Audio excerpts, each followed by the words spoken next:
200 படங்கள் மேல நடிச்சிட்டீங்க. கூடவே இருக்கும். நான் கூகுள்ல எண்ணும்போது 200க்கு கூகுள்ல மேல நான் வந்துருச்சு. என் சோம்பேறித்தனம் தான். அது நெறைய இருக்கு. கூகுள்ல தப்பா இருக்கு நெறையா. நான் கவுண்ட் பண்ணேன். சரி இப்ப பார்த்துருவோமே அப்படின்னு. நெறைய படங்கள பார்க்குறோம். 200 அண்ட் சம்திங் இருந்தது. எனக்கு தெரிஞ்சு 300க்கு மேல நடிச்சிருப்பீங்க இல்லையா?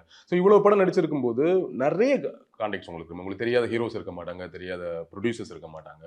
ஸோ ஒரு ஒரு கதைய போய் என்கிட்ட இப்படி ஒரு ஐடியா இருக்கு. இது ஒரு படமா பண்ணலாம்னு போய் சொல்றது. அவங்க ரிசீவ் பண்றது 2வது. அத போய் சொல்றதுல பெரிய பிரச்சனை இருக்காதுன்னு நெனைக்கிறேன். இல்ல தம்பி, அப்படி இல்ல. எனக்கு ரொம்ப வேண்டிய நண்பரா இருப்பாரு.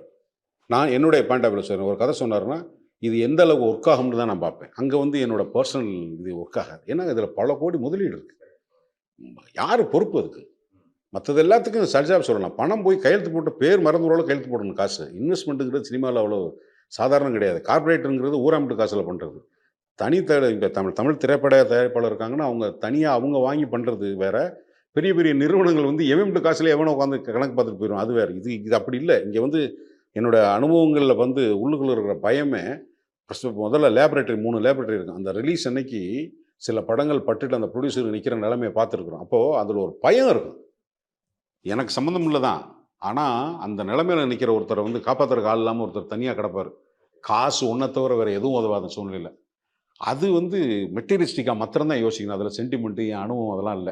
ஸோ ஒருத்தவங்கட்ட போய் சொல்லும்போது நான் கன்வின்ஸ் பண்றதுக்கு என்ட்ட கன்டென்ட் இருக்கிற அளவுக்கு வந்து கரெக்ட்டான ஒரு கன்டென்ட்ல போய் சொல்றதுக்கு, அவங்க ரிஸ்க் எடுக்கிற ஆளா இருக்கணும். அந்த தன்மை இப்ப கொஞ்சம் குறைஞ்சிருக்கு. எனக்கு தெரிஞ்சவங்களால அந்த ரிஸ்க் எடுக்க முடியல. அதனால நானே புரிஞ்சுகிட்டு பேசாம இருக்கேன். அதே அனுபவமும் சில சமயத்துல தவறா இருக்கும் இல்லையா? அதான் இப்ப எனக்கு நடக்குது.